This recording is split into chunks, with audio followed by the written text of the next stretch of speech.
Yeah, we have about 22 participants, so let's get started. Okay, very good morning to everyone, and welcome to the second session of Industry Working Group. Let me begin by thanking each of you for joining us today. Your presence reflects your commitment to fostering collaboration and innovation in our mission. To ensure a smooth and productive session, let's go over a few housekeeping details. Please ensure your microphone is muted when you're not speaking. And if you have any technical issues, please try to rejoin the meeting. Okay, our agenda for today is insightful and comprehensive. And of course, towards the end, we are going to have a 15-minute slot just for the question answers at the end. And in between the session today, we are going to have a set of poll questions raised. And I would request everybody to actively participate in those. All right. Okay. So let me begin by introducing our facilitators from NASSCOM today. Today we have Priya Madhavan, Namrata Kapoor, and Satish M. From NASSCOM who've joined us today, and they will be our facilitators. Priya Madhavan, she's a stalwart with nearly 3 decades of expertise in IT service arena. In her last corporate role, she was the head of global delivery for cybersecurity solution at Cognizant. And over the past 5 years, she's been an instrumental force at NASSCOM, initially contributing a year to DSCI and subsequently joining SSC NASSCOM. In her current role, Priya plays a very vital part in the team dedicated to propelling India as a global hub for digital talent. With an extensive background in the IT industry, Priya brings a wealth of experience and strategic acumen to the forefront of digital transformation initiatives. Welcome, Priya. Thank you so much, Anita. And we have Namrata Kapoor, a dynamic professional with over 2 decades of diverse experience. She started as a teacher and she evolved into a sought-after soft skills trainer, leaving her mark across retail, ITES, and education sectors.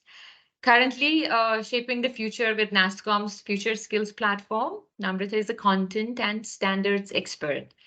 Her strengths include nationwide workshops on personal and professional effectiveness.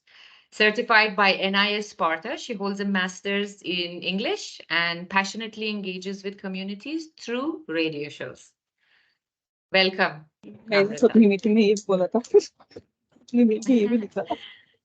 Thank you. Thank you so much. And we have Satish M. He's our main point of contact for all the key engagements across Wipro from NASSCOM. He's currently driving customer success across talent development initiatives of NASSCOM, preceded by his years of demonstrated career and holistically contributing to the skilling ecosystem. Satish supports empowering of organizations and teams to grow through change-making solutions across diverse portfolios. And he'll be a main point of contact for me in NASSCOM. So welcome, Satish. And again, a very warm welcome to all the 3 of you. And thank you again for facilitating these sessions for us. Okay, over to you all. Thank you. Let's begin. So thank you so much, Anita, for the introduction. And I welcome all of you to this interesting and interactive session. So as suggested by Anita, in case, we would have Q&A towards the end. So let's just begin.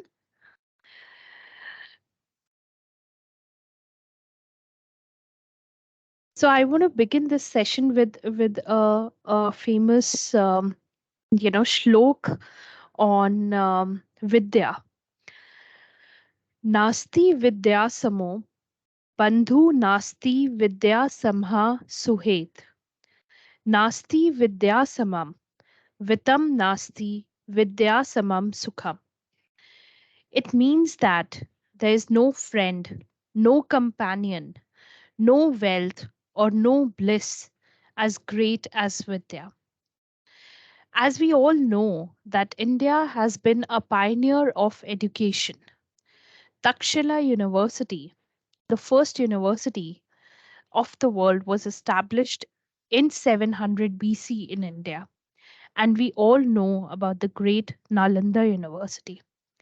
It is only in India that education is worshipped as Ma Saraswati. And we all have been doing efforts to ensure that best education should be imparted to the children and youth of this country. Keeping this tradition alive, NAP, that is New Education Policy, was introduced in 2020. Just give me a moment. There's some issue here. Just a second.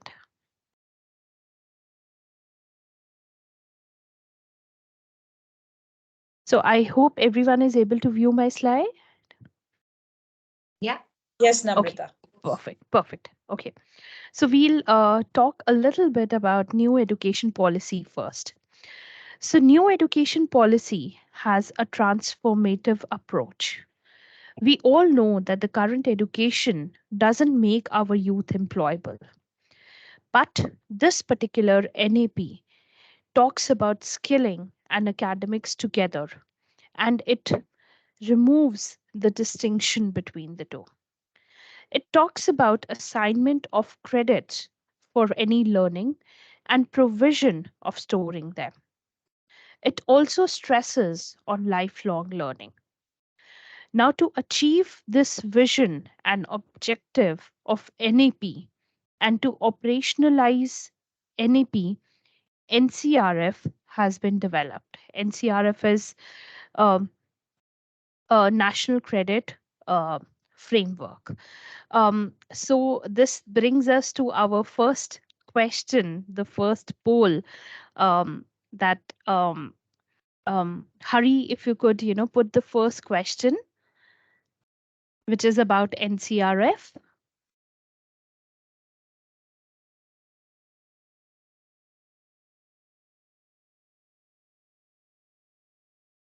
Okay, requesting everyone to participate and answer.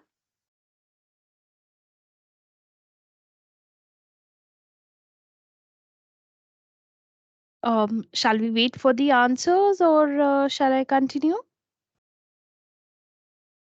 Let's wait for this answer, Namrata. And Yeah. so let's just get a feel of. We have 54% who said yes. Okay. Now, now it is 47% yes and 53 said no. Hold on. Now it is 50-50, yes and no. Okay, so I think we have mix. Okay, great. So this session will definitely, touch upon what exactly NCRF is. So I'll try my level best that, once the session gets over, the answer to this question, I mean, 100% of you say yes to this question. So moving on, uh, you know, let us understand few important terms and how the entire skilling structure is here based in here in India. Under the Ministry of Skill Development and Entrepreneurship, we have Sector Skill Council, which are autonomous industry-led bodies and then which are governed by NCVT and NSDC. Now, these SSCs create occupational standards and qualifications which are called job roles by conducting skill gap studies. Now, there are 37 SSCs in India, like we have Agriculture SSC, we have Automotive SSC, we have ITITES SSC, NASSCOM, and then NCVT is the body which actually approves all these standards. Um, so now we'll first talk about what exactly are standards. Now, standards are actually the job roles and skills in various industries. Now, these standards are created so that academia, industry, and the government speaks same language when it comes to job roles of a particular industry. Now, when I talk about how these standards are created, we have something called National Occupational Standards. So there's an industry. Now I'll give you an example of ITES SSC NASSCOM. This is an industry. In this industry, supposing there are different technologies. Now I'll talk about cybersecurity. Now, in cybersecurity, what are the different job roles which are currently there, or maybe there'll be upcoming job roles? I mean, futuristic job roles. Now, for example, we have a cloud architect. Now, what is the set of activities which will be done by a cloud architect will compromise the national occupational standards. As we proceed further, I'll touch upon these things in detail. As I said, that NOS or the National Occupational Standard are the various competencies which are performed by a person in a particular job role. A set of NOSes is called qualification, or we also call it a job role. Now, for every job role, there is a particular curriculum that has been defined, and there is an assessment which is related to that particular job role. And these job roles are approved by NCVT. Another very important thing is that these job roles are at various NSQF levels. Now, what exactly is NSQF? NSQF is the National Skills Qualification Framework. Initially, these levels were from 1 to 10, but now these levels are from 1 to 8. They organize qualification according to a series of levels of knowledge, skills, and aptitude. These levels are defined in terms of learning outcomes, which the learner must possess regardless of whether they were acquired through formal, non formal, or informal learning. Um, Moving on, I'll first talk about how job standards are created within NASSCOM. Um, Currently, we have 95 job roles across various technologies. We have all futuristic technologies. We have AIBDA, we have cloud, we have 3D, we have AR, VR, we have RPA, then we have cybersecurity, we have blockchain. So let me just quickly show you the list of job roles that we currently have at ITITES NASSCOM. Uh, I'm not able to unshare. Just a second.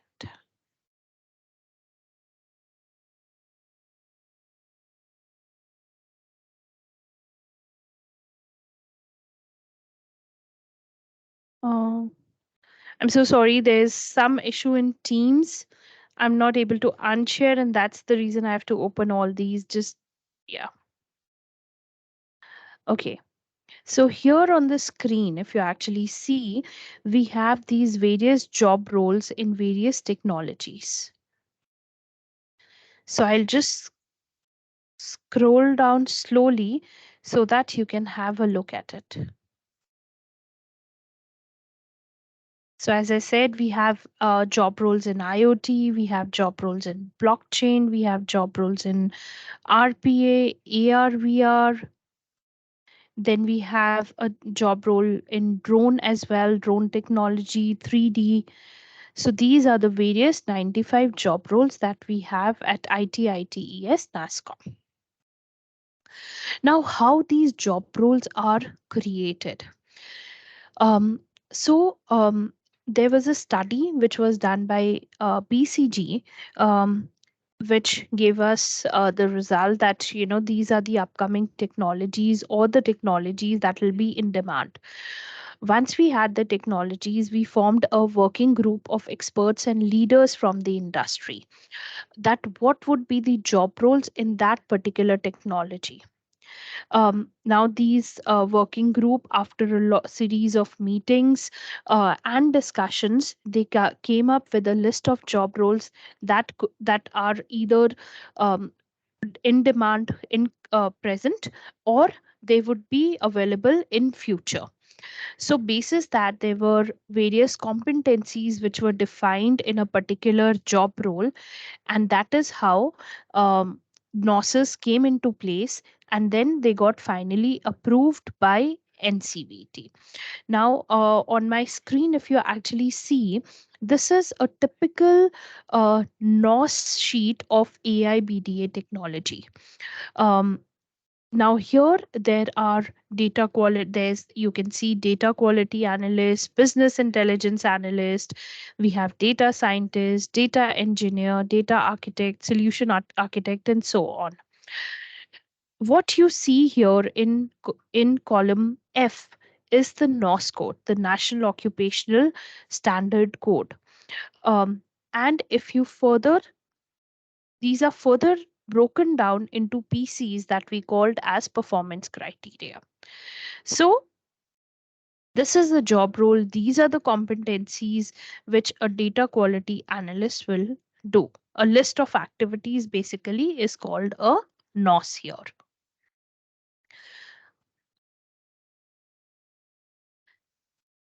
So this is an example of a job role. This is the performance criteria that I was talking about. Now we'll move to a very, very important thing, which is the National Credit Framework. National Credit Framework is through which the actual implementation of NAP would happen. In our vision of Make in India, the skill capital of the world, NCRF has combined education, skilling, and blended learning. Its major focus is on vocational education. Its major focus is on vocational education, which would provide skilling at every level and would fulfill our dream of Atmanirbhar Bharat. Now, what are the important criteria of NCRF? Now, NCRF is an inclusive umbrella which has been designed, it has been jointly developed by UGC, AICTE, NCVT, NIOS, CBSE, NCRT, Department of School Education, Ministry of Education, and Ministry of Skill and Development. One very, very important factor of NCRF is that it talks about creditization of all learning. Not just, it just doesn't focuses on academics, whether it is academics, whether it is vocational, whether it is experiential. It provides a mechanism to integrate all these credits.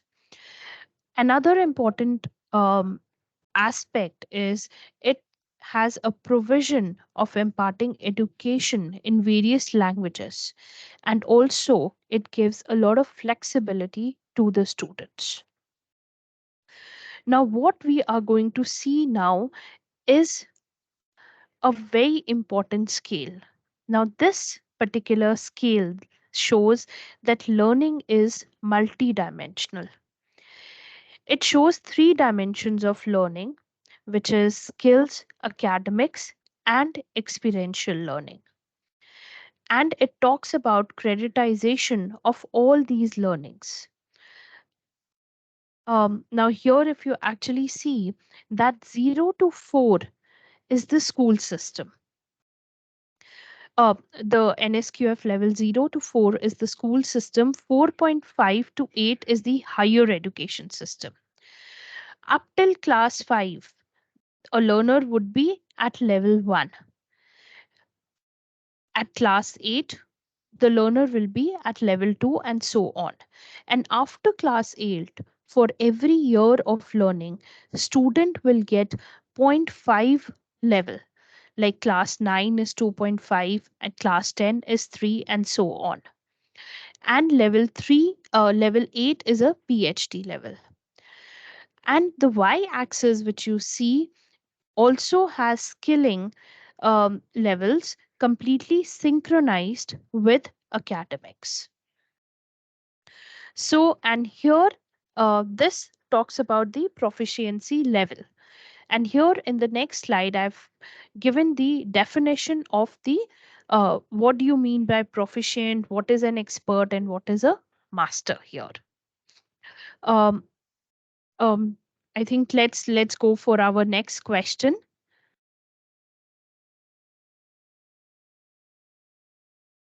Hari, can we have the poll for the next question? Yes, Namrata. I would request everyone to please participate.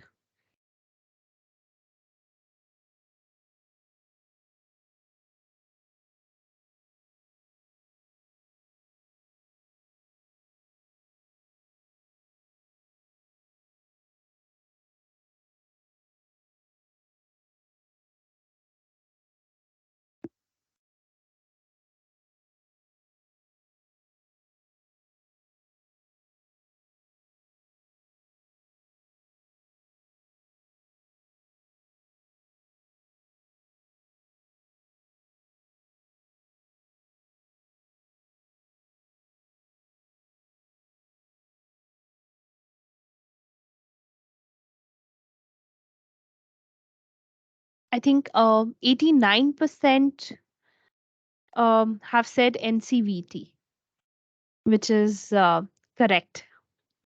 Yeah, So- the answers are still flowing in, but nonetheless, it's a good percentage. 21 responses, 22. We'll just wait. Mhm. I Yeah. think we'll just wait until we get everybody.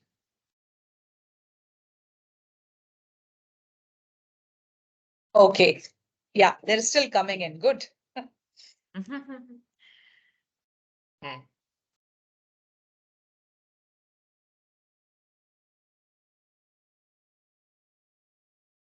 We have 29 people and I think 25 have responded. So yeah, it's 80 of them no NCVT. 80% of them no NCVT, which is excellent. 20 out of 25. Then Namrita, your job is going to be a lot easy now. Great.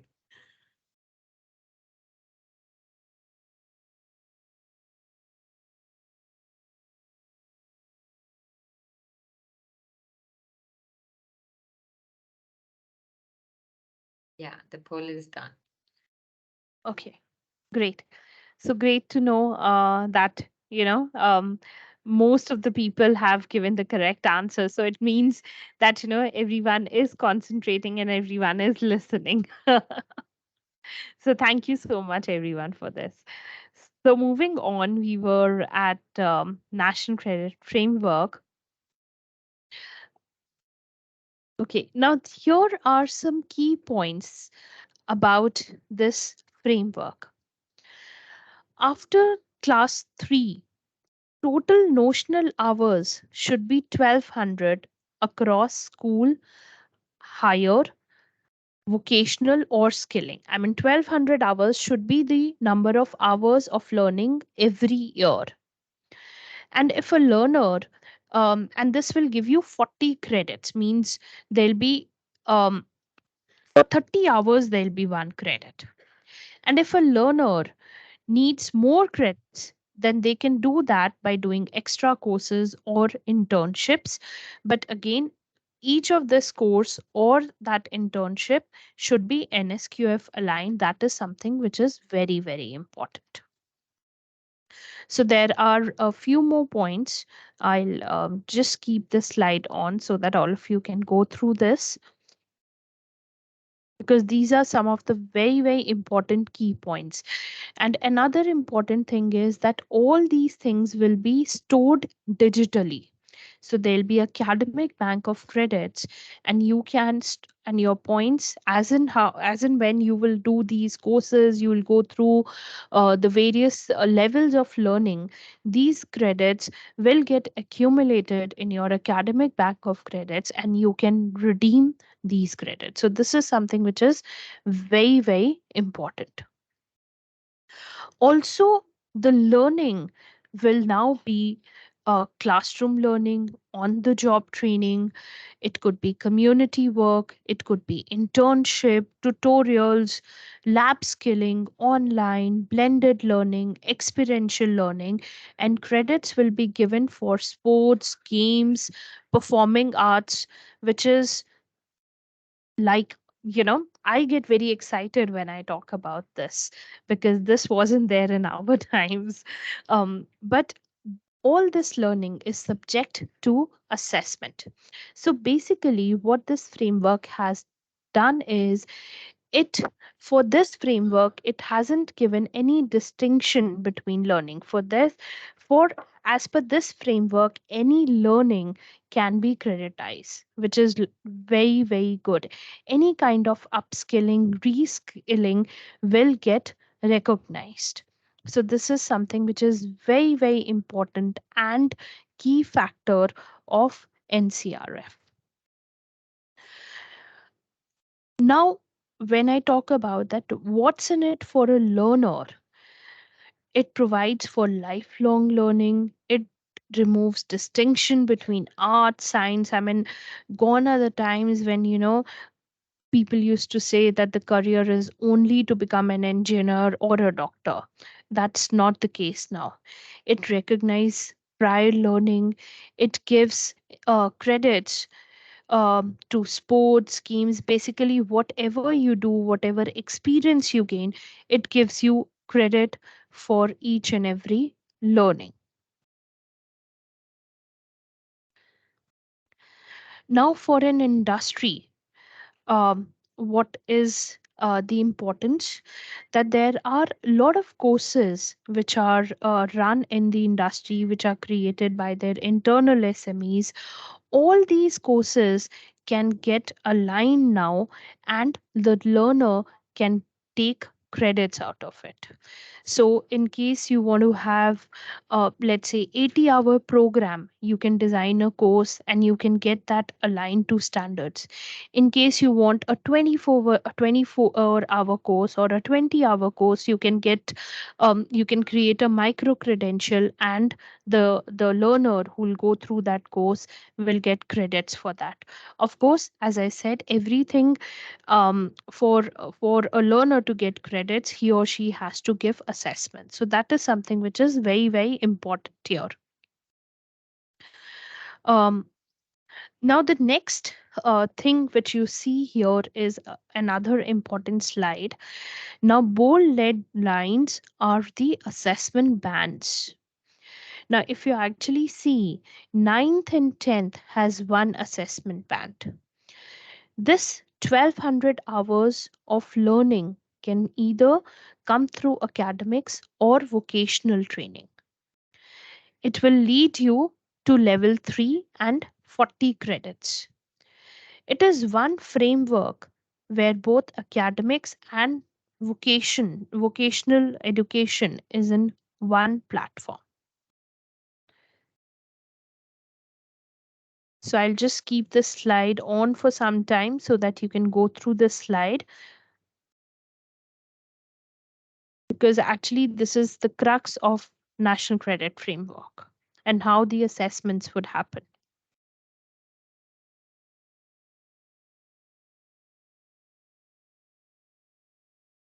Um, Hari, we can have our third question now.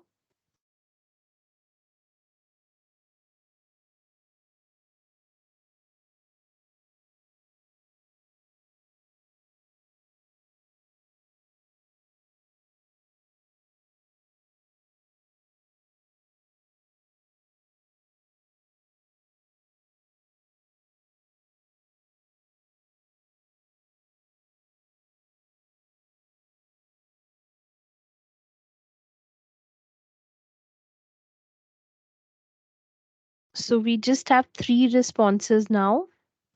I would request everyone to please participate in the poll.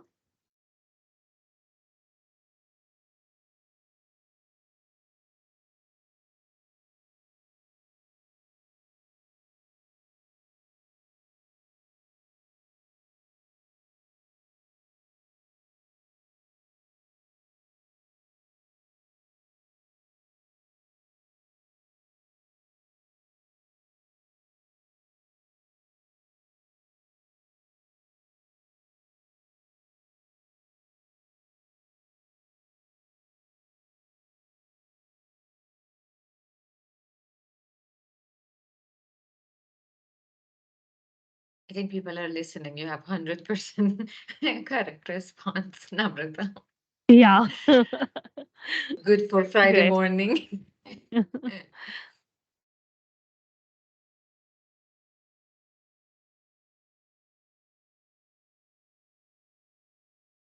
Somehow I can't see the number of responses. If everyone has responded, then we can proceed.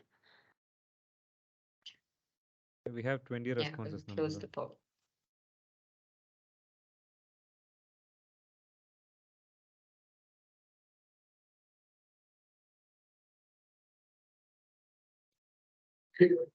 You've got all 2020, Namrata. All of them have got the right answer. I think Great.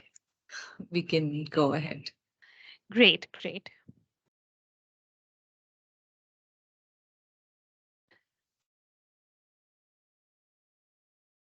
So this was a brief about NCRF. Are they Um, able to, are you seeing in the screen share mode or in that PPT, which is having the, is it okay or should she put it on the slideshow mode? I'll put it on this because this is an important slide now. Thank you. Now, we were just talking about that we at NASSCOM have various standards defined for each and every technology. And we get a lot of training partners who want to get their courses aligned with our standards.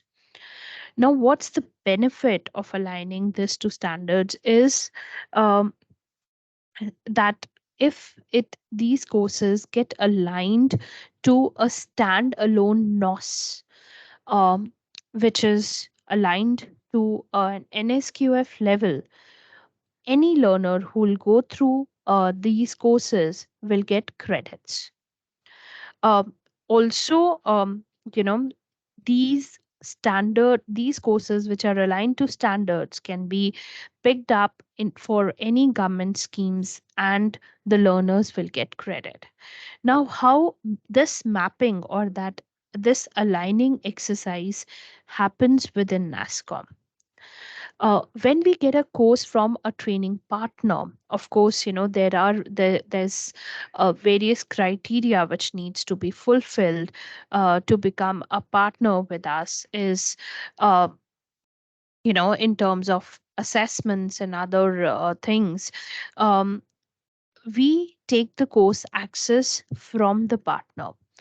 Now, also an NDA is signed wherein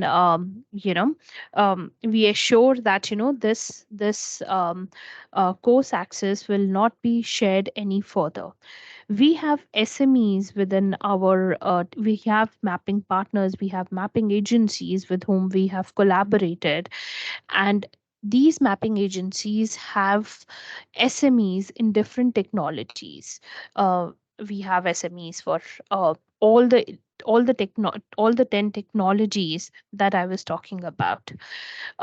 Depending on the course, I mean the technology of the course, we give the course access to that particular SME. Now, supposing if the course is on AI, we'll take the course access, we'll give it to the SME. Our SME will go through the course word by word and see that it is getting aligned to which NOS. Now, for the course to get aligned, it should it should map with minimum 1 NOS, and maximum could be, any number of NOSes. Another important criteria is that the course should be 80% aligned, I mean, theoretically as well as practically. So the course should have both the theory as well as the practical element in it for it to get aligned to any of our standards. I would also like to show you a mapping template that how the alignment happens. Now, if you actually see here, I'm just giving, this is one of the sample mapping template, that a particular course is aligned to this NOS. And in this NOS also, if wherever it is one, it says that that this particular PC is present in that NOS. So for a course to get aligned, it should be, as I said, 80%, minimum is 80% theory and 80% practical. So that's how the SME will tell us that the course is getting mapped to whatever the number of NOSes is. Once the course gets mapped, we issue a curriculum alignment certificate to the partner, and the partner can use that curriculum alignment certificate for its marketing and branding. So this is the entire exercise of mapping and alignment that happens. Course alignment certificate. Yeah, the course alignment certificate. Correct. Anything you want to add here, Priya? Yeah, the purpose of this exercise, as Namrata was mentioning, it is important for a course to have an NSQF level for credit to happen. So that's why this whole exercise. So when you give us a course, we will check if it's mapping to the entire qualification or if it's mapping to a couple of NOSes. If it does, then we will give you a certificate which says your course is aligned to the curriculum. So anybody who takes up that course takes the assessment. Assessment is usually done by ITIT as SSC. If they clear the assessment and get over 70% marks, they do get the credit. And on FSP, it is 50%. If it's an SSC assessment, it would be a 70% score. So it is very important for credit recognition that a course has to be NSQF aligned. So I think that was the entire thing which Namrata was kind of explaining this whole process. We're happy to take any questions at this point in time.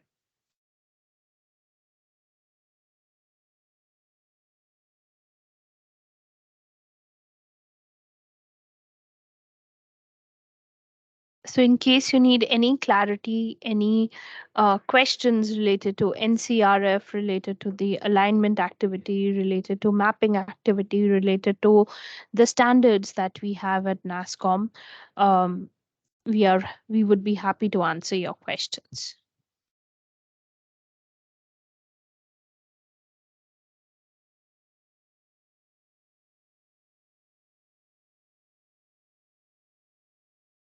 Maybe they're saving the questions for the last 15 minutes. Okay.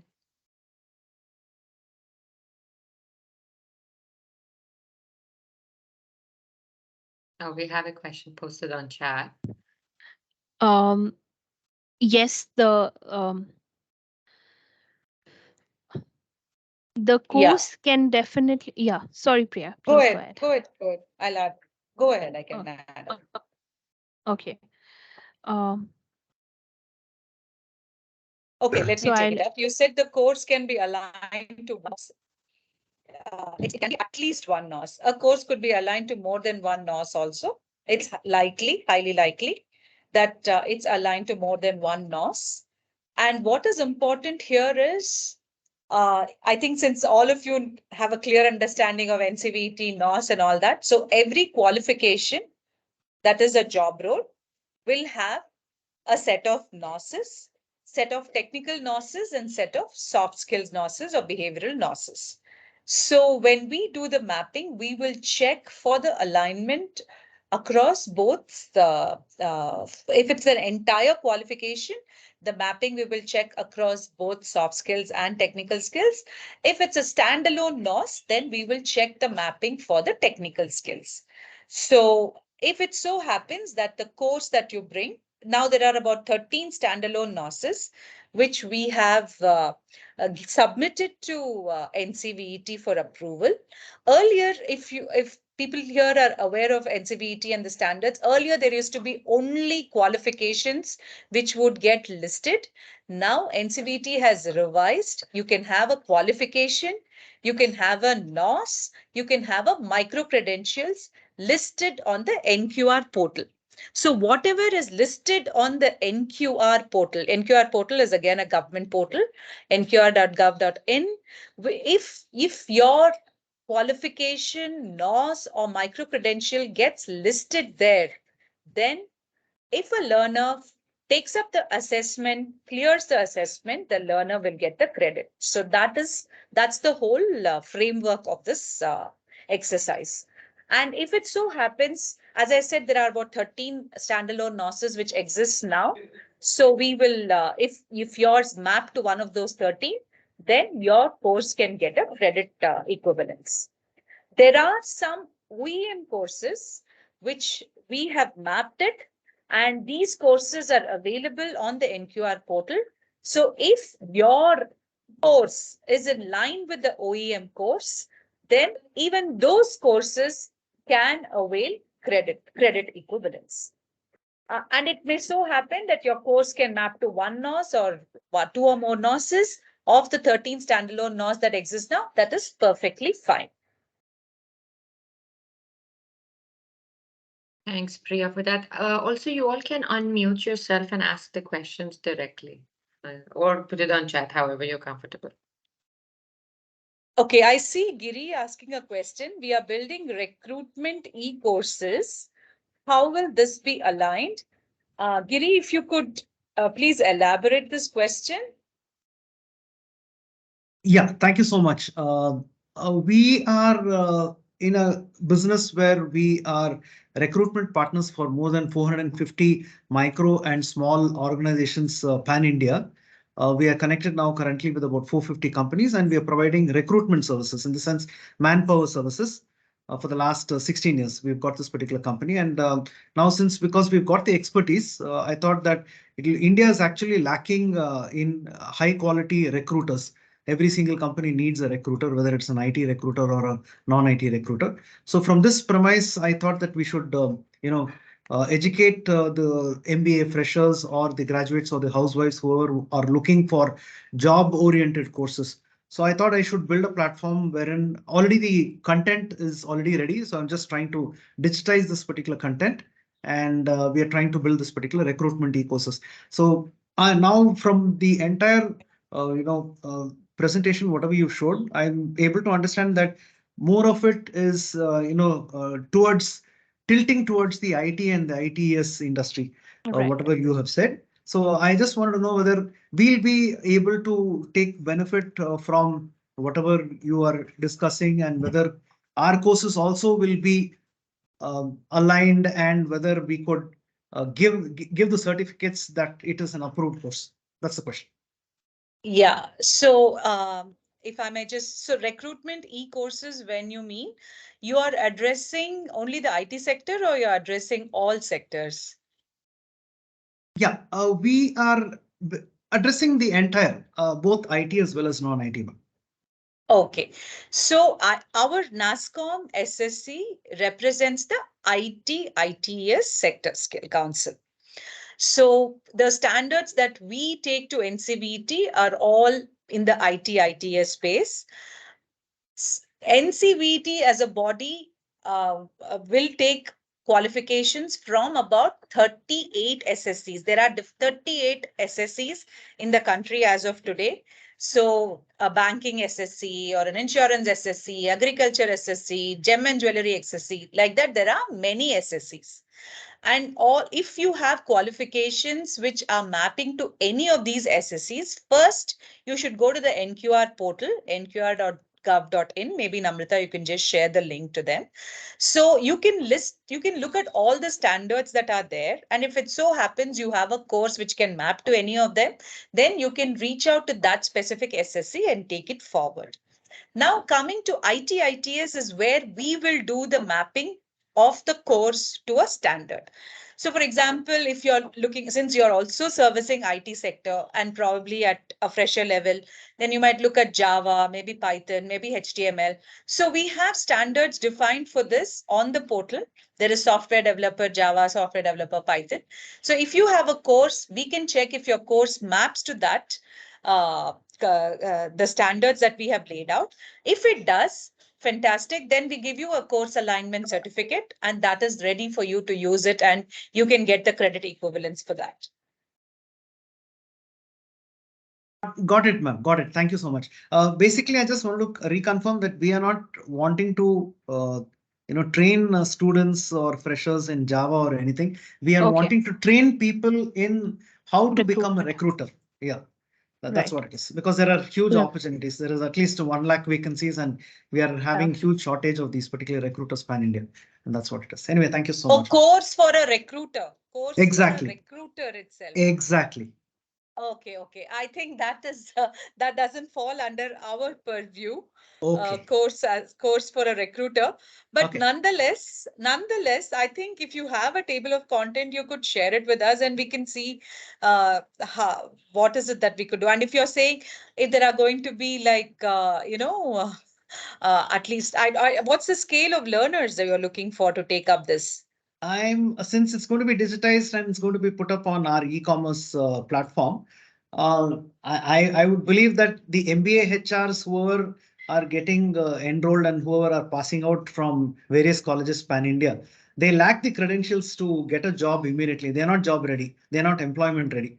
I mean, that's one thing I've seen because I'm on the interview board for several companies. So I'm able to see that there's a complete disconnect and we are not able to use them as a recruiter directly. So naturally, the companies have to depend on companies like ours, consulting agencies like ours to get the hires for their particular place. So I think all the MBA freshers are my first target. I would put it that way. Yeah. Okay. It doesn't directly align to our sector. Okay. But it's interesting that you definitely will need recruiters for the ITITS industry. So that's why I'm curious to see the curriculum. Yeah. And if you feel that there will be at least like 10,000 learners who will pick it up, I think it's something that we could look at. We'll be more than glad to do this. And I'm, of course, expecting at least about the mission is to train as many as 1 lakh people over the next few years. But let me start, with a small thing, the number of about 500 to 1,000 is what I'm looking at for this particular following 6 months, ma'am. Yeah. Thank you so much. Okay. Thank you, Giri. Okay. And I see Mahadevan saying, can you elaborate? So was my previous answer, did it address your queries, please? So one thing which I just as a follow-up, just to reconfirm my understanding, when we are saying a specific one NOS in a quality pack, what we are saying is that NOS maybe I'm a specialized trainer focusing on one particular skill in the whole pack. Is that understanding correct? Right. I think your understanding is right. I'll also request Namrata to bring out one qualification file, maybe AI big data. Let's just show them the NOSs that are there, the job roles and the NOS, and then we will just walk through that. But your understanding is right. They used to initially call the job role as a qualification pack. That was what QP was. Now it is referred to as qualification. So Namrata, if you could just make the screen a little big, please.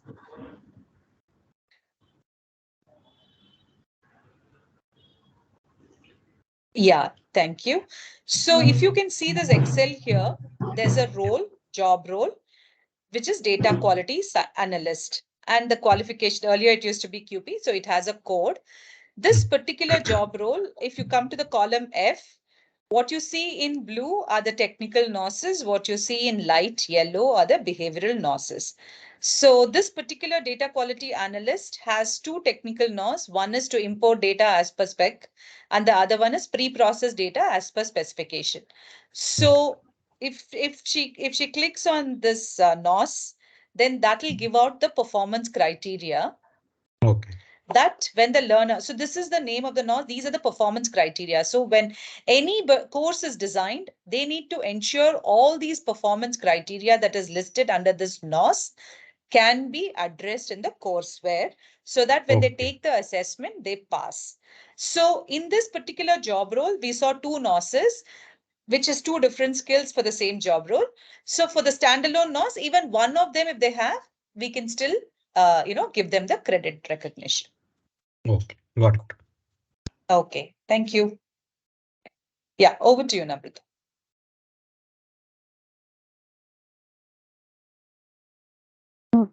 Yeah, in case anyone has any other questions.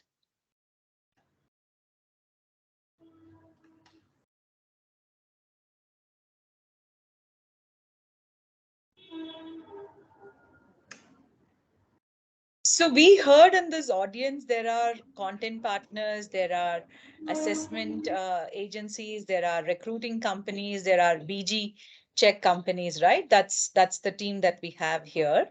So whatever we spoke right now is relevant for a content partner. So whoever is having content, they can bring if it's within the ITS sector, then we will do the mapping. And if the course maps, fantastic. Of course, we do charge a course mapping fee, and then we will issue a certificate. And the second thing is, if you all are having a course today, and that doesn't map to any of the existing standards, but you see that today you are training 2,000, 3,000 people every year on that particular course, then we can look at creating a standalone NOS for that. So it's a reverse exercise. Course is there, it's very popular course. So we can do the reverse exercise of creating a standard for that particular course. But what will get listed on the NQR portal is still the standard, not the course name. But once the standard gets created, then you can automatically get credit equivalence, which may not be happening today because it would not be aligned to a standard. So if there are some, then those are something that we would definitely like to look at. Courses that you have where you have more than 2,000 learners annually, we can take that as a first exercise, see if these courses are actually aligned. Fantastic. If they are not aligned, then maybe we can look at the mapping, creation of standards exercise.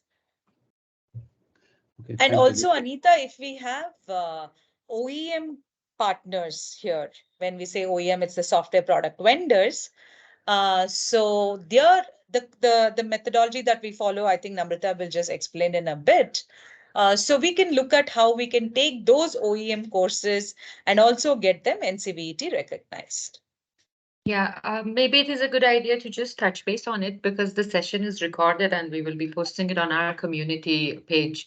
So for the ones who haven't joined, they would be watching those. So we can touch base on that. Sure. Okay. So Giri's Okay. asked for the email IDs. So please, Anita, Hari, you can share our email ID with the. Sure.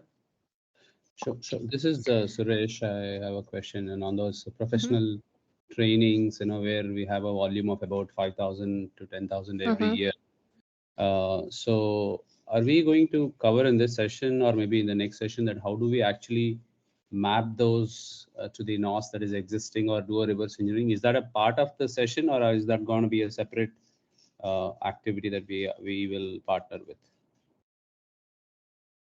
Okay, Suresh, let me just take this question. So this exercise was, the purpose of this exercise was to detail the process, which is what Namrata showed about that flow chart and how we go about doing the mapping exercise, following which we can take up the courses that you want to bring it for mapping. So exact activity for a specific partner was not planned as part of this exercise. This exercise was mainly to tell how we go about doing the mapping. Okay. Okay, got that. Thank you so much. Just a follow-up on that is, for example, my courses, and I'm sure many others in this group align with me. So there is probably a certification body who is more recognized at a global level already, say based out of the United States or a UK or somewhere elsewhere outside India. And we are more about the certification providers for that organization. I'll give you an example. This is called Scrum Alliance. I'm just writing the name on the chat. So this is based out of the United States, and they have these professional certification programs that are valid for professionals working in IT, ITES sectors, as well as non-IT sectors. And as a company, we are partnered with them. I'm a certified trainer with them, and I do train about 5,000 people every year as part of that. So how do we bring on board in the sense this course is already existing for the last 15-20 years, accepted worldwide, and a leader in the segment. So how do we bring those things on board? Is there any, I mean, there are many other companies in India who are doing this, but from a standardization or a NOS perspective, how do we bring it on board? Excellent question, Suresh. This is just a fantastic question. So let me just walk through this entire process, how we could do this. So today, the Scrum Master, it's called Scrum Alliance. Certified Scrum Master. Scrum Master is the name of the Scrum role. Alliance. Scrum Alliance is the role. Is Scrum Alliance is the job role that you're doing it? Scrum Master or Scrum is the Alliance role, is the company. Is the organization, yes. Yeah, and the job role would be Scrum Master, Product Owner, okay. 2 courses, yes. Perfect. Perfect. Super. So today, Scrum Master, Scrum Alliance today are not part of one of our OEMs who are part of the FSP OEM partnership. So either there are two things. Either we could partner with Scrum Alliance and then bring the 2 courses that you're saying onto the platform, which may be a longer route. The second route is, since you're saying there's going to be 5,000 odd learners that are going to be there on the platform, we can create a standalone NOS. I said the reverse engineering exercise. So we create the standalone NOS for these 2 and bring them onto the portal. Now let me draw parallels to this. So today we have AWS Architect on our platform from AWS itself. So since the standard is defined, it is there in the NCVT portal. People can, of course, go take up the AWS certification exam, which is like $100, which is quite expensive. Or they can also take up the IT ITS SSC assessment that we conduct. Because it's a standard, we as IT ITS SSC can create assessment for it. So people can take the assessment, and this assessment is far less priced when you compare to the product assessment. And then the learner actually gets the benefit of it by paying much lesser than what they would pay to get an OEM certification. So this we can definitely take it up and do a reverse engineering exercise. Or if you want to bring Scrum to be a partner with NASSCOM, that is also fine. Sure. Yeah. Okay. This is excellent for me to know, for me to understand. I know the other partnership with Scrum Alliance may be definitely a goal in the longer term because it's going to take more compliance, more checks and balances. But I think the first thing we can get started, and then that can pave a way for even the next level partnership with Scrum Alliance. Absolutely. Absolutely. Yeah, sure. Absolutely. This is fantastic. Well, let's take this forward, Suresh. Sure, definitely. Thank you.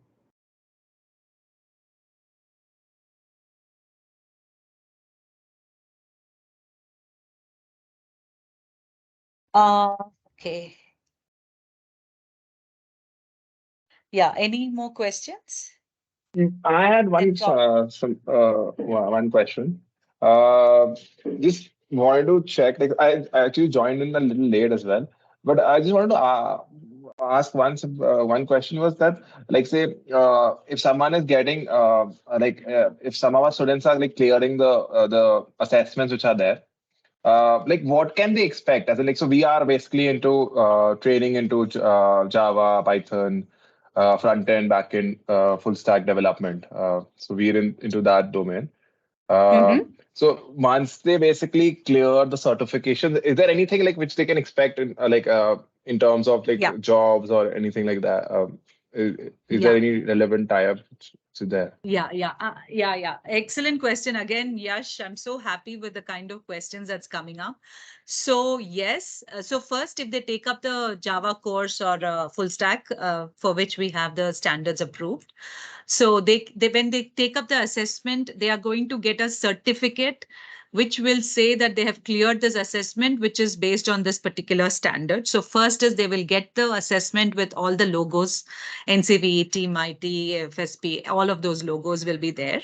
The second thing is we on our Future Skills Prime initiative, just to give a brief on Future Skills Prime, many of you already may be aware. So NASSCOM and Ministry of IT have come together, and then we have this platform called Future Skills Prime. Namrata, maybe you could share the link also in the chat. So this is a B2C platform by the government. It's probably the only national skilling platform. And this platform offers courses on various technologies, the emerging technologies with Namrata mentioned at the beginning, AI, big data and all that stuff, and soft skills. So this platform, people can use it. Anybody and everybody can use it. Apart from giving courses, doing the assessment, we also have a Talent Connect portal. So people who have finished their certifications, their names can get listed on our Talent Connect portal. And we have few enterprises who have signed up to be part of the Talent Connect portal. And definitely we can give them interview opportunities. Of course, we cannot guarantee a job. Fair enough.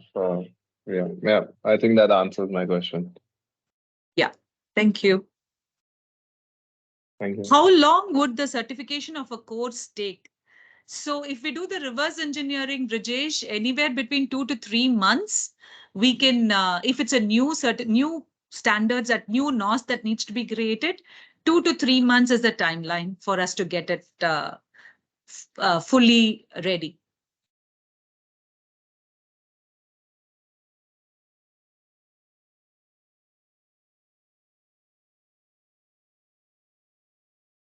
Yeah, one more question. One quick question, right, relating to the certification, right? But if there's an existing NOS, right, how long would that mapping take, right? Existing NOS mapping just takes about 2 weeks. Okay, thank you very much. Satish, I see can you please share the URL for our Talent Connect portal, please? Somebody has asked the question.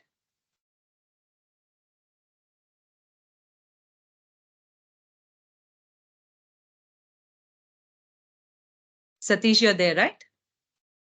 Doing that. Yeah, super. Yeah, thanks.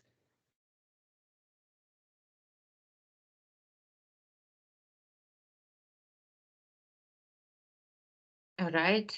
If anyone has any other question, meanwhile, feel free to ask or post it. The content partners, now we saw that there are Scrum content partners here. There are recruitment courses content partners here. What are the various content that you all deal with? That will also be a good idea to know. What are the courses that the content partners here in this team are delivering?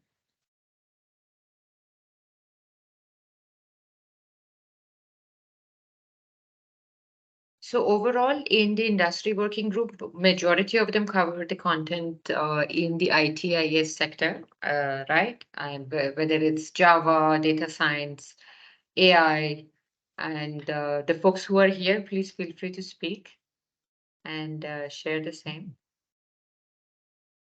Thank you. Thank you, Namrata. Thank you, Satish. Both of them, they've shared the Prime link and they've also shared the Talent Connect portal link. Thank you.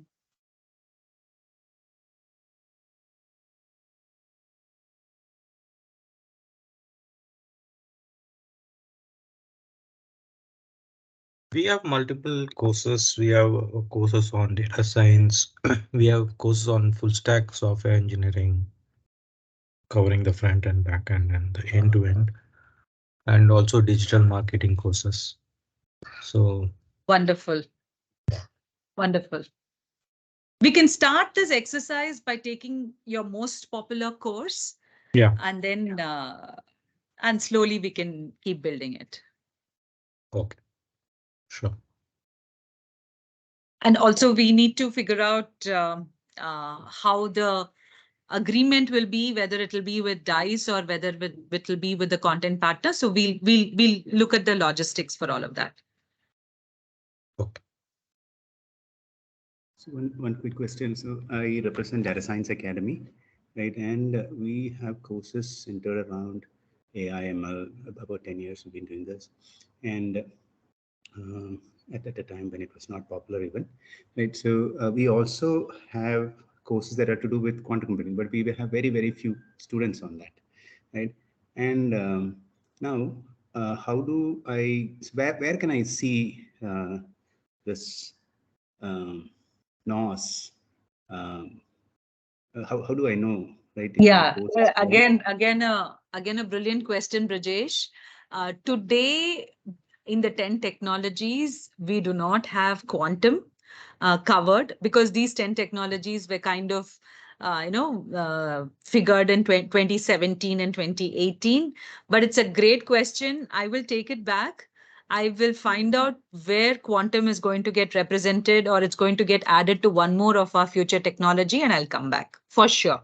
One quick input on that, right? There are cloud partners, cloud platform, cloud service providers like Google and Azure. Google definitely, Google, IBM, right, provides courses that are to do with quantum computing and also access to the platform. So in case this would help at a later point. Yeah, definitely. So this is a great thing, Brajesh. So could we just put these quantum as part of the cloud itself? Yes, that's true. As of now, then it's great. Then it's great. So because we do have cloud as a standard, and we can add these new qualifications and NOSes to it. Brilliant. Fantastic. Okay. So we can actually have a poll raised to understand the most popular course, I think, which would help the NASSCOM team to create content for the next session. Maybe if the folks who are here, they could answer that.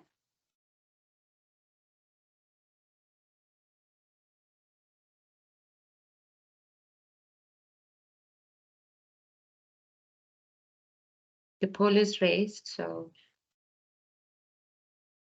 please send your responses. You can mention the technology also. I mean,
I'm also curious to see the responses. So Hari, maybe we can share the responses, no?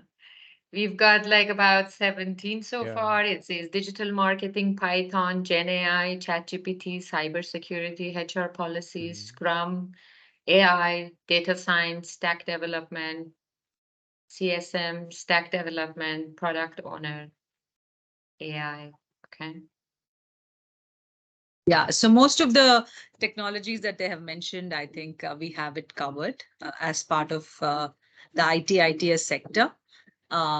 We are still to define a standard for Chat GPT or specifically Gen AI that is under works, but we can work on it together. Also, Anita, I've shared the list of job roles, the list of standards that we currently have. You can share it with the group, so that will be helpful for them. Sure, we'll do that. Great. Okay, so are there any other questions, or we could close the session for today?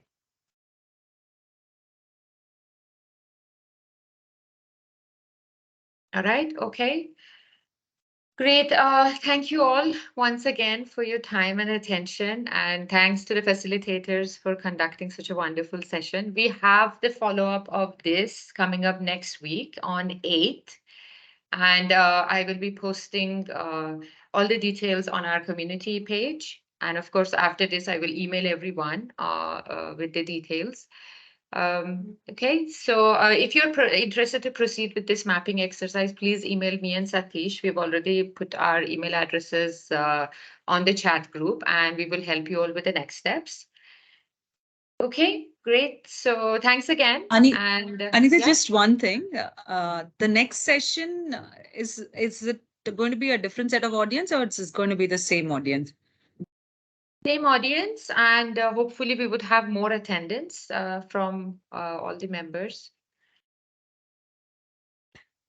Because I think if we are going to go to the next one, then probably we will maybe do a little bit deeper on the mapping sheet itself, so that they understand how they should be prepared for it. We can do both the NSQF level details and the actual course mapping details, Namrata. In that next session, we can do a little more deep dive on those two sheets, those two processes. Yes, sounds great. Sounds great. Okay, thank you so much. Okay. Thank you so So much, we just everybody. have, before we close the session, we have a poll raised to get feedback on this session. So for the next one, if there's anything else you guys wanted to be covered, we can cover that. And again, thank you all so much for attending. Please answer the poll, give us your feedback, and you can leave then. Have a great day. Thank you. Thank you so much, everybody. Wonderful interacting with all of you today. Thank you so much. Look forward for further interactions. Thank you. Thanks, everyone. Thank you so much. Thank you all. Thanks, Anita. Thank you, Namrata and Priya. Thank you. Thank Yeah. you. Thank you.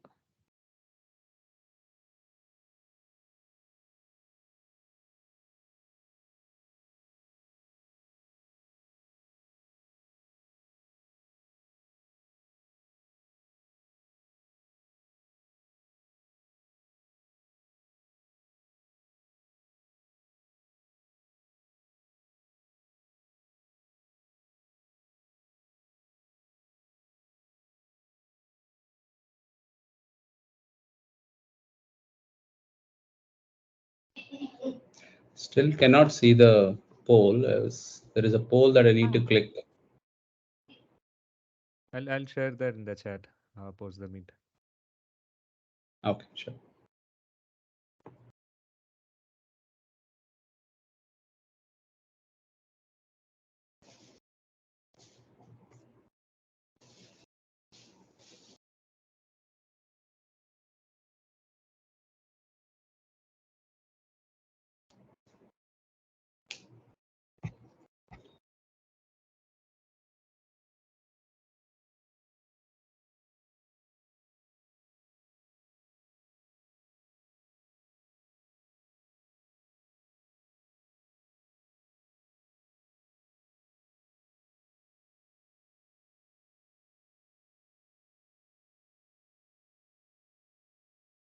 All right.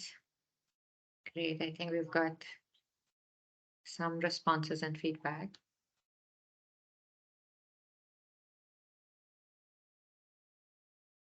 Okay, thanks, everybody.